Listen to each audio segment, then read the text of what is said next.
Hello everyone, welcome to Lucky Education. तो हमारा जो संकट मोचन सीरीज में इलेक्ट्रिक करंट चल रहा था, उस इलेक्ट्रिक करंट में हमने 2 वीडियोज आपको डाल दिए हैं और आज की वीडियो में हम कुछ क्वेश्चंस और करते हैं आज, और मे भी हो सकता है एक वीडियो और। तो 4 वीडियो में मैं इलेक्ट्रिक करंट के जितने भी मोस्ट प्रोबेबल क्वेश्चंस जो हैं Rajasthan board point of view से जो बन सकते हैं वो मैं आपको बता रहा हूं। तो आज का जो क्वेश्चन है वो तुम्हारा ये है, देखो इसको कंडीशंस देखो। ये वैसे तो मुझे आपको बताने चाहिए चैप्टर नंबर 4 में, ठीक है, लेकिन जो है आपको condition ideal voltmeter, ideal ammeter,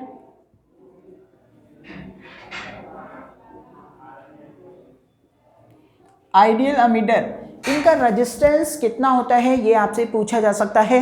तो इनके जो रेजिस्टेंस की यदि हम बात करते हैं तो आइडियल वोल्टमीटर का जो रेजिस्टेंस है वो इनफाइनाइट होता है और आइडियल अमीटर का रेजिस्टेंस कितना होता है, 0 होता है। याद रखना है आपको, ओके।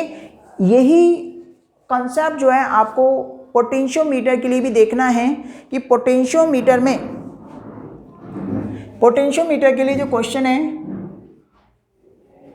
वो ये है कि the temperature coefficient of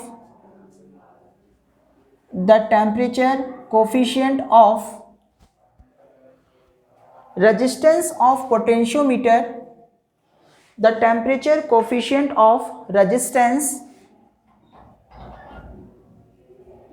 of potentiometer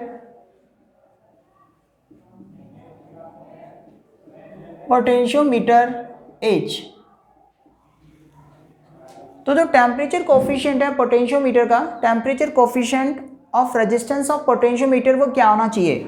इसका आंसर है बेटा लो। यदि ऑप्शन में बेटा नेग्लिजिबल है तो आपको नेग्लिजिबल में टिक करना है कि जो temperature coefficient of resistance of potentiometer है ना वो नेग्लिजिबल होता है। यदि ऑप्शन में नेग्लिजिबल का है तो आपको नेग्लिजिबल टिक करना है, और यदि लो का है तो लो आपको टिक करना है, ठीक है। इसके बाद में और जो क्वेश्चंस है आइडियल सेल का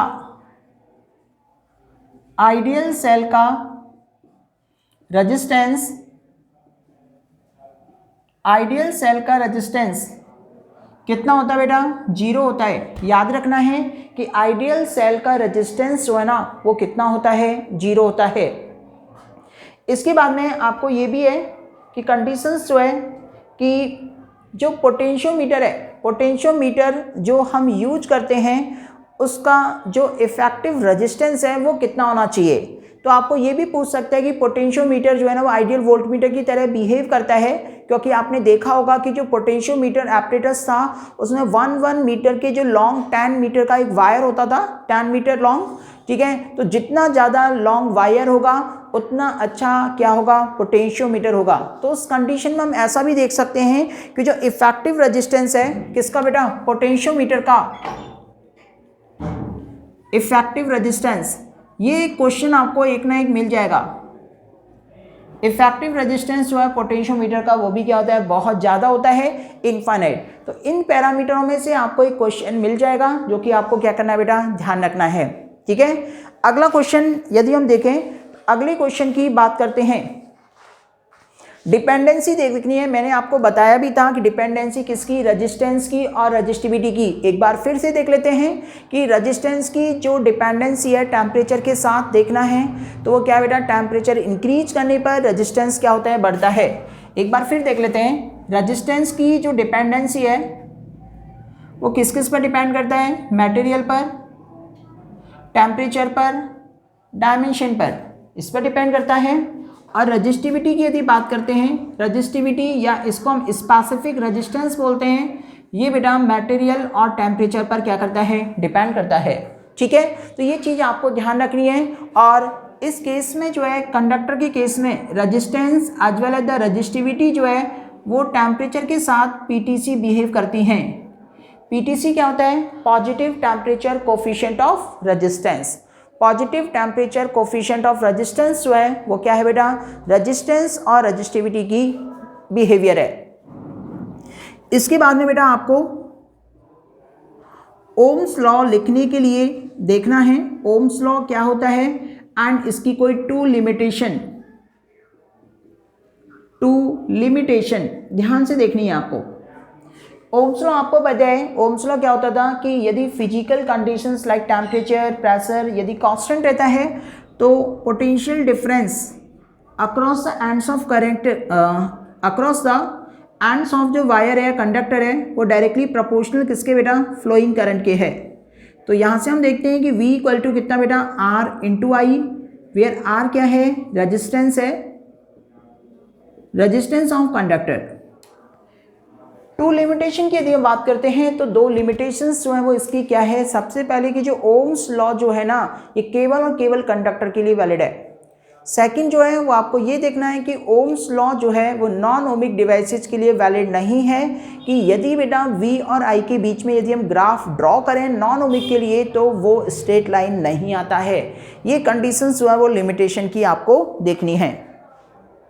इसके बाद अगला जो क्वेश्चन है वो डिपेंडेंसी से ही है, 2015 में भी ये पूछा गया है। एक ही कंडक्टर जिसकी लेंथ 2 सेंटीमीटर है, एक ये कंडक्टर एक ही मटेरियल के बने हैं बेटा,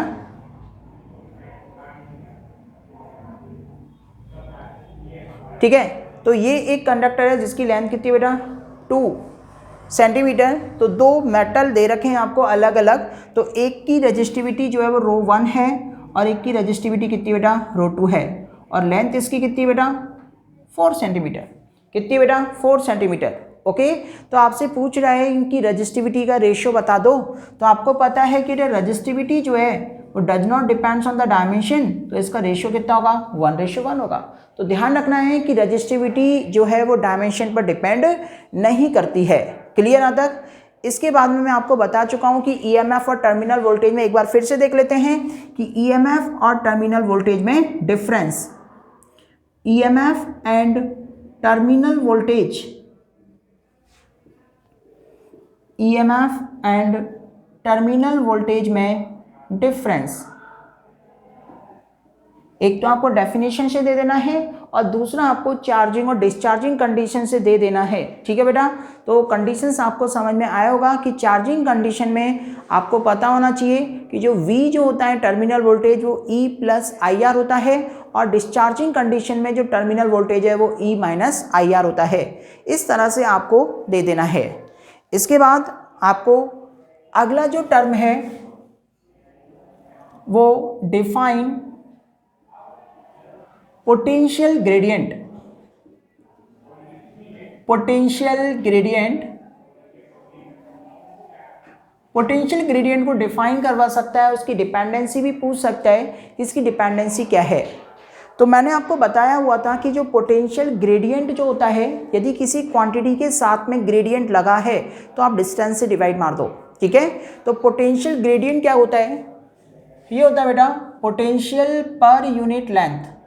पोटेंशियल पर यूनिट लेंथ जो है वो क्या कहलाता है बेटा, पोटेंशियल ग्रेडियंट होता है। क्या होता है बेटा, पोटेंशियल ग्रेडियंट। इसको हम डिनोट x से करते हैं, x दे रखा है आपको बुक में, तो x इक्वल टू कितना होगा V/L।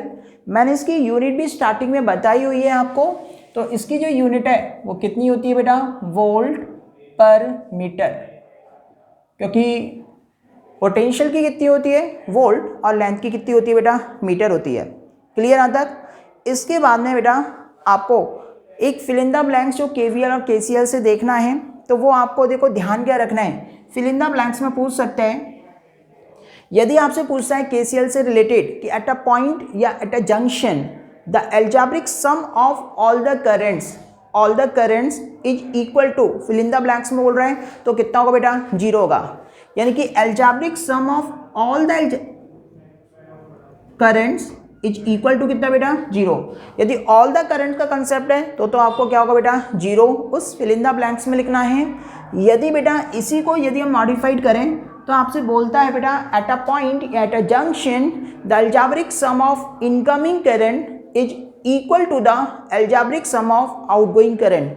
तो उस कंडीशन में आपको क्या लिखना है, यदि आपसे बोलता है इनकमिंग आउटगोइंग। तो इस कंसेप्ट में आपको क्या लगाना बेटा, इक्वल का साइन लगाना है। क्लियर बेटा तक? तो ये कंसेप्ट जो है वो आपको देखना है, ठीक है। एक क्वेश्चन आपका कलर कोडिंग का है कि कलर कोडिंग के क्वेश्चंस जो है वो कैसे रहते हैं। तो कलर कोडिंग के क्वेश्चंस के लिए आपको बेटा ट्रिक आपको पता होगा, फिर भी मैं बता दे रहा हूँ कि क्वेश्चन मिल सकता है आपको, मॉडल पेपर में भी दे रखा है।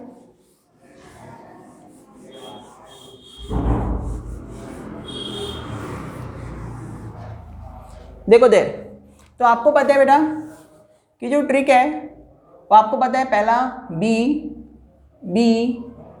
Roy Great Britain very good wife wearing gold silver necklace, यानी कि नो कलर। पहला जो बी है ना ये बेटा ब्लैक है, दूसरा जो है वो ब्राउन है, तीसरा जो है रेड है, चौथा जो है ऑरेंज है, फिफ्थ येलो है, सिक्स ग्रीन है, सेवंथ ब्लू है, एट वॉयलेट है, ये ग्रे है, ये वाइट है। नंबरिंग देते हैं हम, तो नंबरिंग 0 से स्टार्ट करते हैं। 0 1 2 3 4 5 6 7 8 और 9। इसके अंदर मल्टीप्लायर लगाते हैं बेटा। मल्टीप्लायर होता है 0, 10 की पावर 0, 10 की पावर 1, 10 की पावर 2, 10 की पावर 3, 10 की पावर 4, 10 की पावर 5, 10 की पावर 6, 10 की पावर 7, 10 की पावर 8। इनका वैसे कोई यूज नहीं है, वैसे 10 टू पावर -1 -2 होता है, लेकिन मैं लिखवा नहीं रहा। उसके बाद में टॉलरेंस की भी बात करते हैं, तो ये ±5%, ±10%, ±20%, ये इसकी क्या होती है, टॉलरेंस होती है। तो ये है बेटा टॉलरेंस, ये है बेटा मल्टीप्लायर, ये है बेटा डिजिट, और ये क्या है बेटा कलर। तो ऐसा क्वेश्चन आपको मिलेगा एक कि या तो आपको बेटा कलर दे रेजिस्टेंस पूछेगा, या आपको रेजिस्टेंस दे क्या पूछेगा, कलर। तो ये टॉपिक देखते हैं, इसके बाद में नेक्स्ट वीडियो में हम इस चैप्टर को फिनिश कर लेंगे। तो देखो दे, तो आपको दे रखा बेटा एक रजिस्टर दे रखा है, कार्बन रजिस्टर।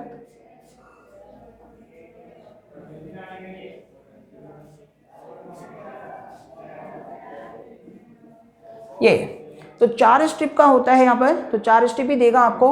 तो बोल रहा है बेटा येलो है पहला, सेकंड है बेटा वॉयलेट, थर्ड है बेटा ब्राउन, और फोर्थ है बेटा गोल्डन। तो देखो यहाँ पर होता क्या है कि जो पहले जो 2 कलर होते हैं ना, ध्यान से देखने बेटा, पहले जो 2 कलर होते हैं ये डिजिट को रिप्रेजेंट करते हैं बेटा, सिग्निफिकेंट फिगर बोल सकते हैं इनको, डिजिट को रिप्रेजेंट करता है। थर्ड वाला जो है वो मल्टीप्लायर होता है, एंड फोर्थ जो है ये बेटा टॉलरेंस होता है, फोर्थ जो है वो टॉलरेंस होता है, ठीक है। तो ये 2 जो हैं वो डिजिट, तीसरा जो है वो मल्टीप्लायर, फोर्थ है वो क्या है बेटा टॉलरेंस है। क्लियर बेटा तक? अब देखते हैं इधर कि जो येलो और वॉयलेट है, वैसे तो आपको याद होनी चाहिए, ये लिख लेंगे एक साइड आप। येलो कितना है बेटा 4, तो येलो की जगह मैंने क्या लिखा 4। सेकंड भी डिजिट है, तो वॉयलेट कितना है बेटा 7। फिर मल्टीप्लायर ब्राउन का है, ब्राउन कितना बेटा 10 to the power 1, 10 to the power 1। Tolerance plus minus में लिखता है। गोल्डन है तो कितना बेटा 5, तो कितना बेटा प्लस माइनस का 5%, या फिर हम लिख सकते हैं कि 470 ±5%, इतना क्या बेटा ओम। तो ये कंडीशंस जो है वो आपको देखनी है बेटा कि कलर कोडिंग से आपको किस तरह से रेजिस्टेंस की वैल्यू फाइंड आउट कर सकते हैं, ठीक है बेटा। इसका मैं उल्टा भी बता दे रहा हूँ, आपको बोल रहा है बेटा कि रेजिस्टेंस दे रखा है 62 × 10 to the power 3 plus minus कितना बेटा 10%, इतना बेटा ओम दे रखा है। बोल रहा है कलर बता दो, ठीक है। तो पहले तो जो है वो डिजिट होती है, 6 पर क्या है बेटा, ब्लू है, तो पहला क्या होगा ब्लू। 2 पर क्या है बेटा, रेड है, तो सेकंड क्या होगा रेड। तीसरा मल्टीप्लायर है, 3 ऑरेंज का है, तो ये ऑरेंज होगा। और फोर्थ टॉलरेंस का होता है 10% है, तो 10% किसकी बेटा, सिल्वर की है। तो ये बेटा कलर से रेजिस्टेंस और रेजिस्टेंस से कलर, इस तरह से क्वेश्चन भी आपसे पूछ सकता है। तो कल हम देखेंगे एक वीडियो और बनाएंगे जिसमें हम कुछ न्यूमेरिकल्स रखेंगे और कुछ 1.5 मार्क्स के जो हैं वो क्या रखेंगे, डेरिवेशंस रखेंगे। ठीक है, तो जितना भी मैंने आपको 3 वीडियो में कराया है इसको आप दोबारा से रिकॉल करें। यदि कोई भी आपको दिक्कत होती है किसी भी टाइप की, और भी यदि कोई टॉपिक आपको समझना है तो आप मेरे को कमेंट बॉक्स में ज़रूर बताएं, जिससे कि मैं आपको सुन सकूं और आपको बता सकूं बेटा। ठीक है, तो आज की क्लास में ही इतना ही। Thank you.